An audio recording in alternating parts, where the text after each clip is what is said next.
लद्दाख में temperature -30 degree तक पहुंच चुका है। हड्डियां गलाने वाली इस ठंड में चीन के 10,000 सैनिक पीछे हट चुके हैं, लेकिन भारत के सैनिकों का हौसला बुलंद है। इसी हौसले की गर्मी से लद्दाख के बर्फीले मौसम में हमारे सैनिक डट कर खड़े हैं। एलएसी पर तनाव और -30 डिग्री वाली सर्दी के बीच आज तक पहला चैनल है जो एलएसी के करीब पहुंचा है। सबसे पहले आज तक उस पैंगोंग लेक तक पहुंचा जहां से 10 महीने पहले टकराव की शुरुआत हुई थी। 10 महीने के बाद अब पैंगोंग लेक पर क्या है हाल, आपको ये ग्राउंड रिपोर्ट दिखाते हैं। इससे आप अंदाजा लगा सकते हैं कि भारतीय सैनिक कैसे एलएसी पर दुश्मन से मोर्चा ले रहे हैं।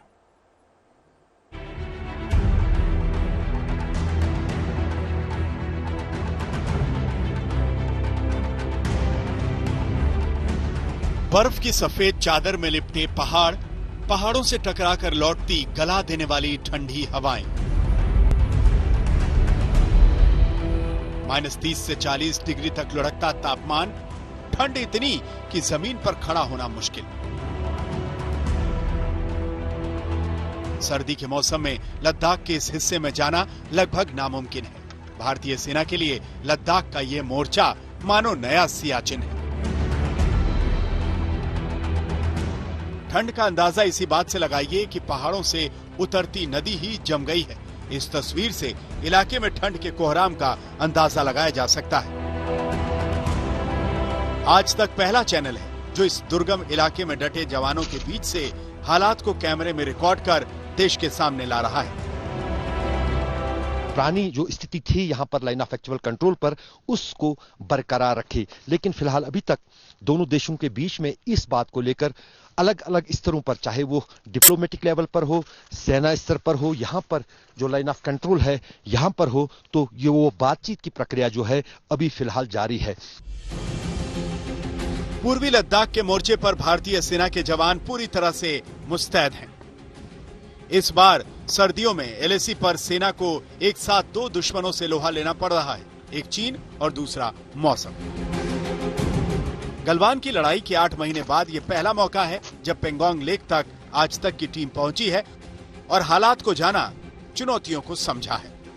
आज तक देश का नहीं बल्कि दुनिया का मात्र पहला ऐसा चैनल है जो भारत और चीन के सेनाओं के बीच विवाद के बाद पहली बार पैंगोंग सू लेक तक पहुंचा है।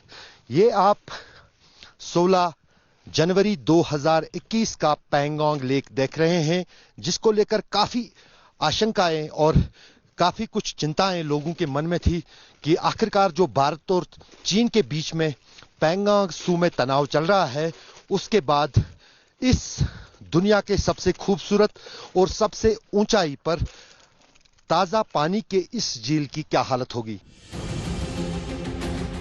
हड्डियां जमा देने वाली सर्दी के बीच भारतीय सेना पैंगोंग लेक के आसपास पहाड़ों पर मोर्चा लिए हुए है। हमारे जवान 24 घंटे चीन पर चौकस निगाह रख रहे हैं। आसपास सब कुछ जम रहा है और दिन में भी तापमान 0 से नीचे 10 डिग्री तक रहता है। झील ऑलमोस्ट ऑल जम चुकी है, लेकिन पूरी तरह से अभी जमी नहीं हुई है। हम अपने दर्शकों को बताना चाहते हैं कि दरअसल ये खारा पानी है इस झील का, और यही कारण है कि ये माइनस टेम्परेचर में भी धीरे धीरे जमता है और फिर पूरी तरह से जनवरी के महीने में ये पूरा आपको जनवरी के अंत तक एक सफेद जो है समंदर दिखेगा, क्योंकि पूरी तरह से जम जाने के बाद और फिर जाके ये अप्रैल के महीने में पूरी तरह से जो है मेल्ट हो जाता है। पर्यटकों में खासी लोकप्रिय पैंगोंग लेक इन दिनों जोखिम भरी रणभूमि से कम नहीं। एशिया के दो सुपर पावर भारत और चीन की सेना बिल्कुल आमने सामने की पोजीशन पर तैनात है। जरा सी चिंगारी इलाके में संघर्ष भड़का सकती है। फिंगर इलाके में हमें चीन से मुकाबले करने के लिए भारतीय सेना के मजबूत तैयारियों के खूब दर्शन हुए, लेकिन एक जिम्मेदार चैनल होने के नाते आपको सैन्य ठिकानों की तस्वीर हम नहीं दिखा सकते। दरअसल जो फिंगरों को लेकर विवाद है, पैंगोंग लेक की फिंगर्स जो हैं इस सिरे से शुरू हो जाती है। मेरे कैमरामैन आपको दिखाएंगे, वो वाला पहला जो है सामने फिंगर 1 आता है, फिर फिंगर 2 आता है, फिर आगे फिंगर 3 आता है, और जहां पर भारत और चीन की सेना आमने सामने बैठी है वो फिंगर 4 है। बिल्कुल आपको इस झील के कैमरे के आखिरी सिरे पे दिखेगा, जहां पर वो ऊंची ऊंची सी चोटी है, वो फिंगर 4 का इलाका है। दरअसल हमने सब कुछ ये देखा है, यहां पर किस तरह से सेना की तैनाती है, कहां कहां पर कितनी सेना, भारतीय सेना की मजबूती यहां पर बड़ी है। लेकिन देश और दुनिया का एक जिम्मेदार चैनल होने के नाते वो तस्वीरें हम टेलीविजन पर सार्वजनिक तौर पर नहीं दिखा सकते हैं। पेंगोंग लेक के फिंगर 4 के पास दोनों सेनाएं आमने सामने हैं। विवाद की वजह यह है कि भारतीय सेना तनाव से पहले तक फिंगर 8 तक पेट्रोलिंग करती थी, लेकिन अब फिंगर 4 के उस पार चीन अपनी मोर्चाबंदी किए हुए है। सेना चीन से अप्रैल की पोजीशन पर वापस लौटने की मांग कर रही है। कई दौर की बैठक होने के बावजूद अब तक कोई रास्ता नहीं निकला। There is no doubt that Pakistan and China together form a very potent threat, and there is an aspect of collusivity which cannot be wished away, and that is also very much part of our strategic planning and calculus when we are formulating our plan. भारतीय सेना का भरोसा ऐसा कि LAC जाने की पाबंदी हटा दी गई। यह फैसला स्थानीय लोगों के लिए राहत की खबर है। पर्यटक तो खुश हैं, इलाके के लोगों को हालात कुछ सामान्य होने की उम्मीद लग रही है। इस साल हमारा चाहे बिजनेस वाला हो चाहे जो भी हो, उसमें हमें कभी दिक्कत आया है, क्योंकि पेंगोंग लेक इस साल बिल्कुल ही बंद रहा है सर, एक साल के लिए। अभी खुल गया तो हमें खुशी है, मगर अभी तक हमारा होटल पूरा बंद है, क्योंकि ये कोरोना की वजह से। कोई आ नहीं रहा है, कोई आ नहीं रहा सर। जी जी।